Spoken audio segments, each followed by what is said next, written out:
Hello and welcome to the Giving Voice to Depression podcast, produced in partnership with the A.B. Korkor Foundation for Mental Health. I'm Terry, the creator and co-host of this podcast. I've lived with depression most of my life, and I know how easy it can be to feel all alone in the experience. I'm not alone, and you aren't either. And I'm Dr. Anita Sands, a licensed clinical psychologist with a number of my own diagnoses, all of which bring a certain amount of anxiety and depression along with them. There is great power in shared experiences. We share our own as we engage in intimate and candid conversations with our weekly guests, exploring different perspectives on and experiences with depression. We keep it real because depression is real. We keep it hopeful because there truly is hope, in spite of what depression tells you. Hi, Terry. Hello, Anita. So the basis of hope is believing that things can change, that things can get better, brighter, easier to live with, that we can and will reconnect with our personal worth and value, that life will feel worth living again. But depression tells us that none of that will happen. And instead, it repeatedly insists that we will always be in its grips, that we are worthless, burdensome, and that no one cares, and nothing that we try will help. And that is why stories like the one you're about to hear are so important. Because the people who share about their real life, real world, unpolished mental health journeys know those lies. They also live with those thoughts. But they're literally living proof that hope is real. Today, our guest is Rebecca Lombardo, who we introduced you to last week. This episode is her update on the 5 years since we last talked with her about her life with bipolar disorder, how her husband of 22 years supports her, and what coping skills help her battle her demons. Here now is Becca giving her voice to depression again.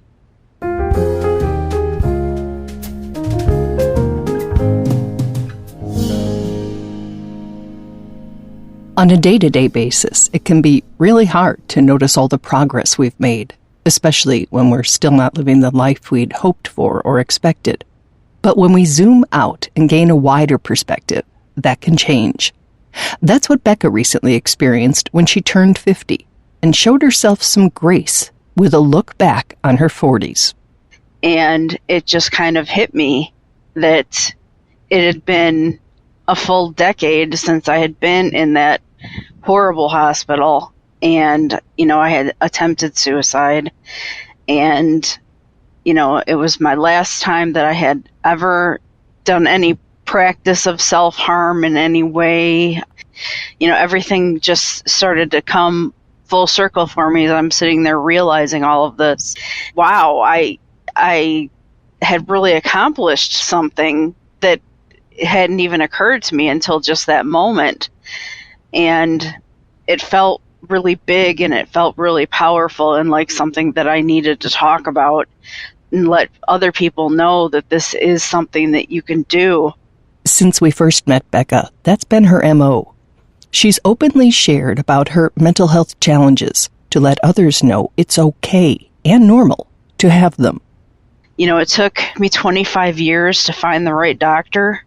But I finally did, and I still have bad days. I'm always going to have the bad days, but they're shorter, and I can be rational about them now, where they don't completely destroy my existence. I can focus on what's wrong and kind of analyze it a little bit.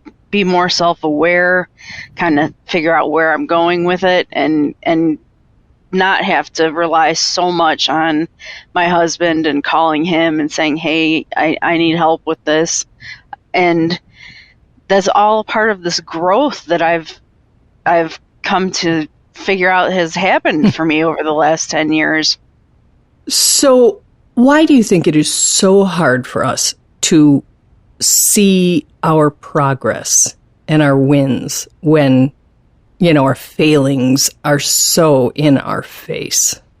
That's a good question. It's it's just so much easier to believe the bad stuff when that's all you've felt. It's all your brain has been telling you for so long.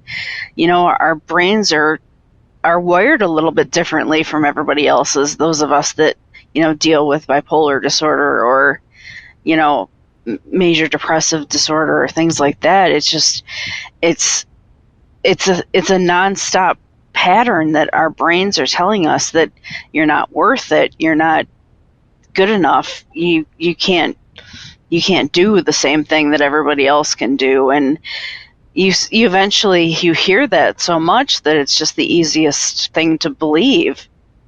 Becca says those thoughts can convince us that life's good stuff is only available to people who don't battle mental health conditions.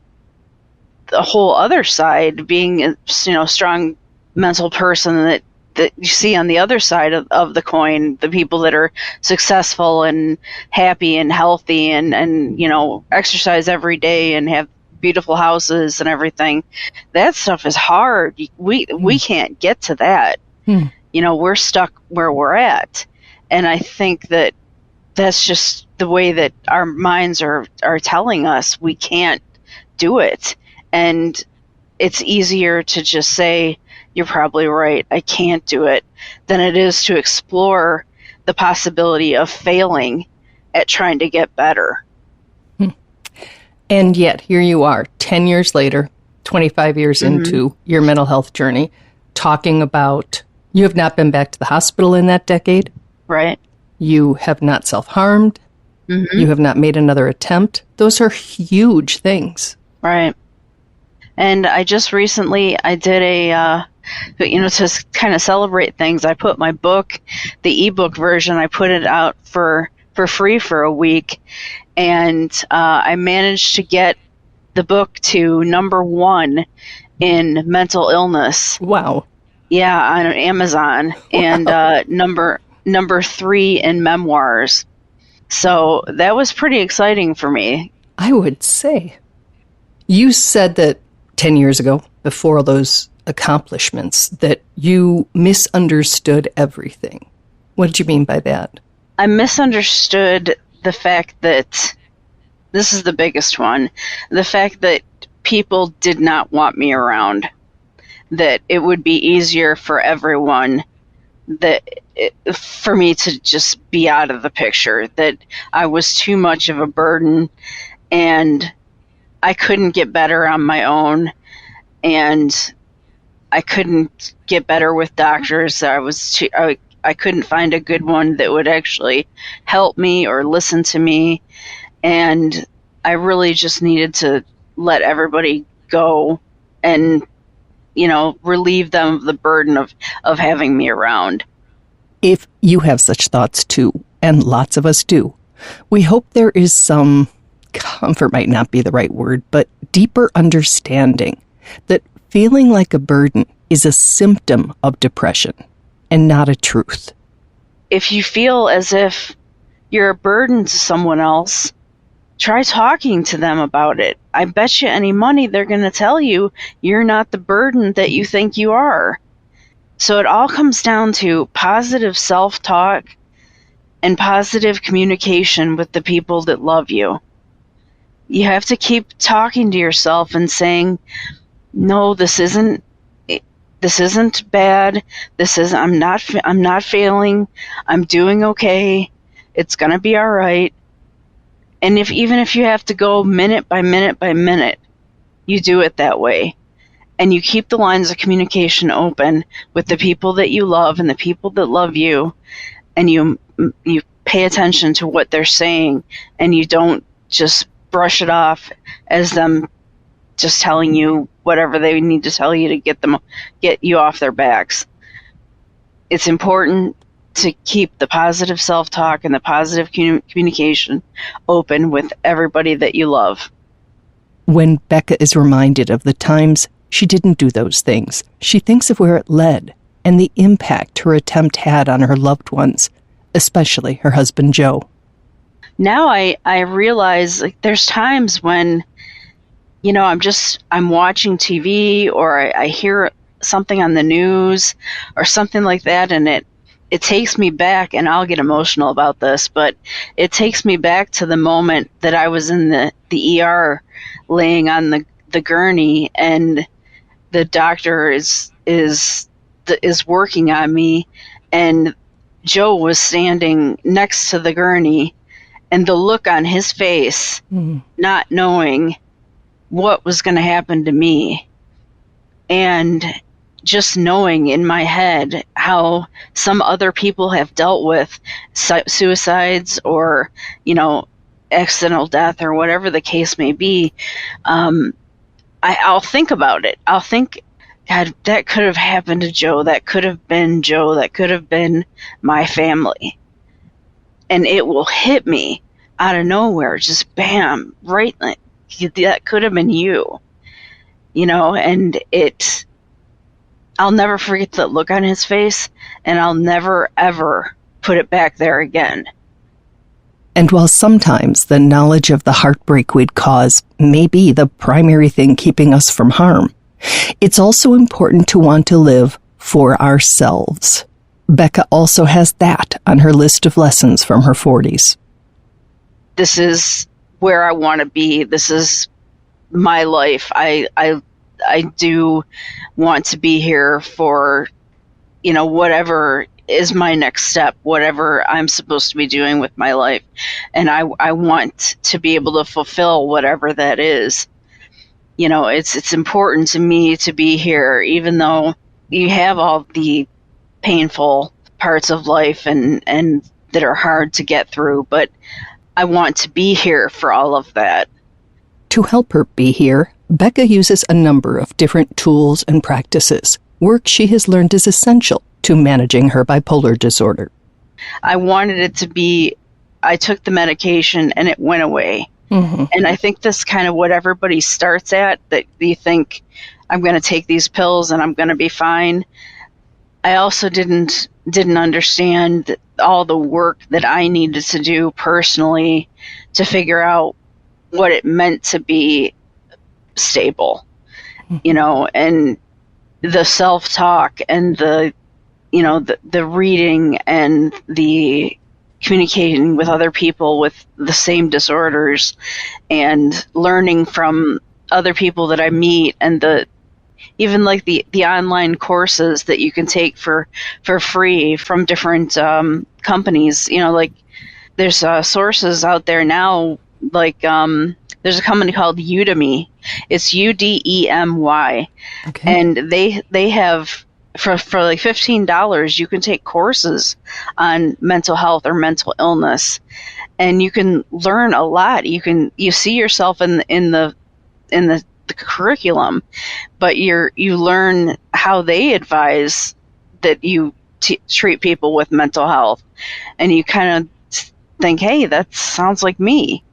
And through sharing her experiences managing bipolar disorder, Becca offers that, hey, that sounds like me experience to others.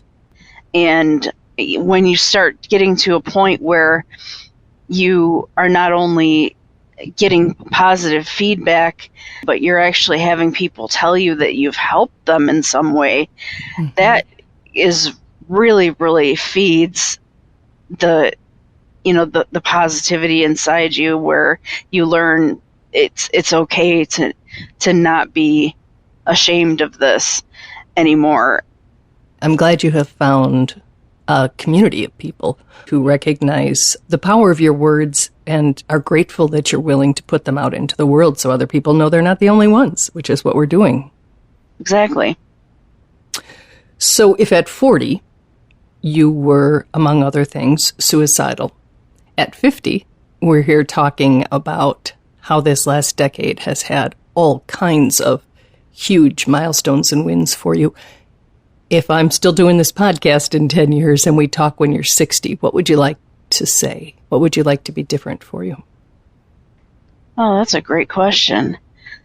I think I would like to be able to say that not only has my mental health continued to stabilize, that my physical health would be vastly improved.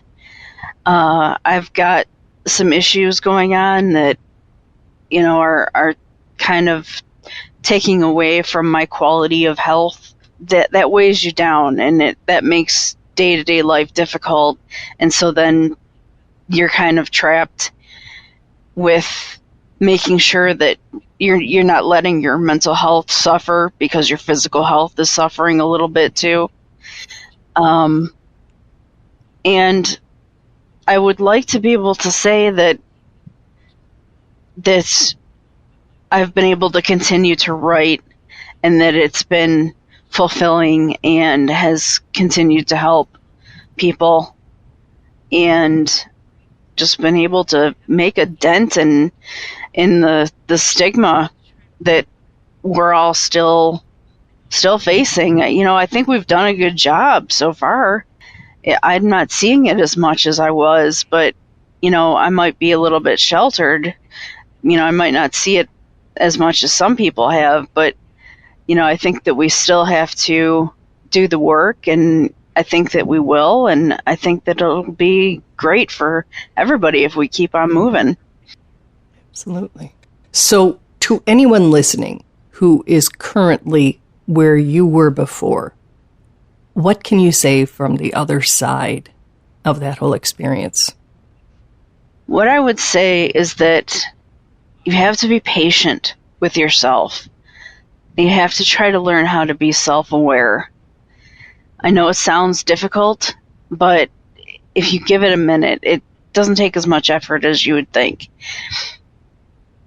And you can't just say, oh, I'm going to get up and I'm going to feel better today, and then it may not happen, and then you'll feel like a feeling of failure. And that's one thing that you have to get rid of completely, is feeling that you're a failure because you haven't gotten to some particular stage in life. It's something that I'm constantly trying to keep away, that I'm constantly beating myself up for, that I might have failed at something. That's always a very prominent thought in my mind, and I know it is for a lot of people, is the feeling of failure. And that's something that you have to work through, and you have to try to put aside, and remember that just taking care of yourself some days is the best that you can do, and that is the best that you can do. And self-care is a huge part of life. And if that's all you can do is get up and take a shower and go sit on the couch and watch TV, then that is it. It's absolutely fine. You're taking care of yourself, and that's what matters.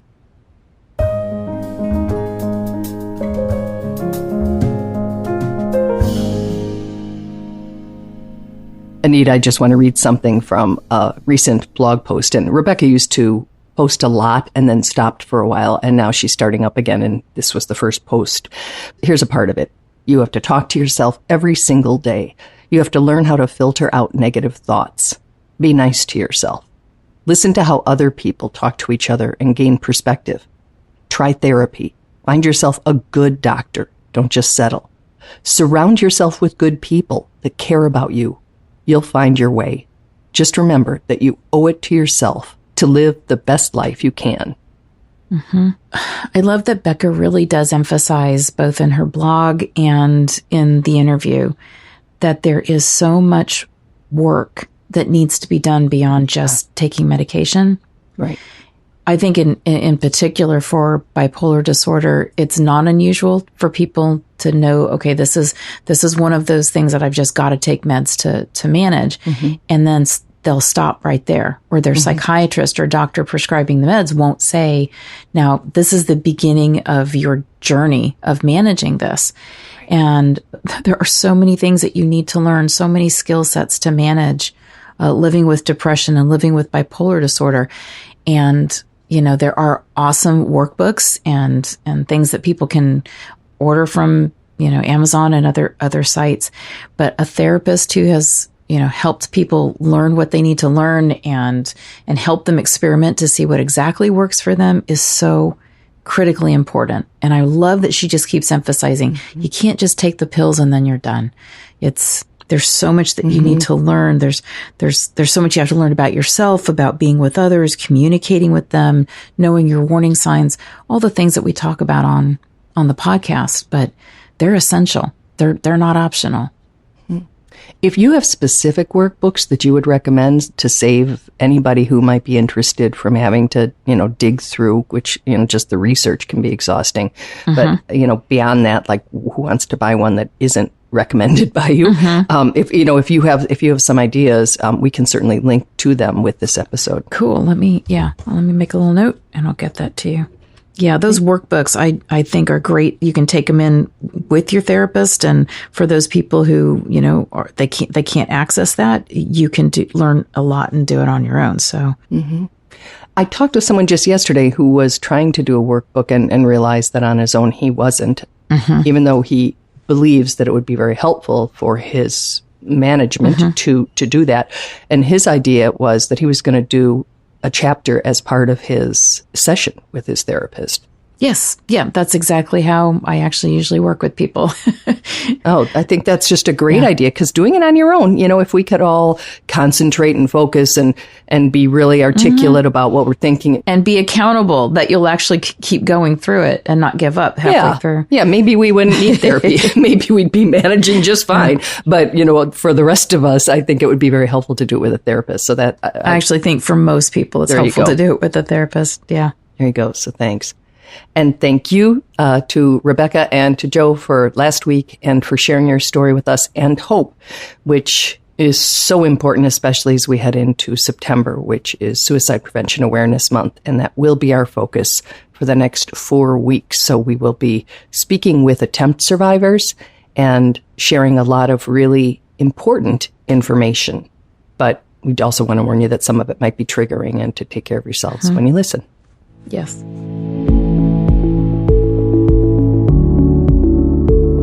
We truly hope that our podcast brings a little more understanding, helps you better articulate and reflect on your own experience with depression, or better understand how to support someone else who is struggling. If this episode has been of comfort or value to you, know that there are hundreds of others like it in our archive, which you can easily find at our website, givingvoicetodepression.com. And remember, if you're struggling, speak up, even if it's hard. If someone else is struggling, take the time to listen.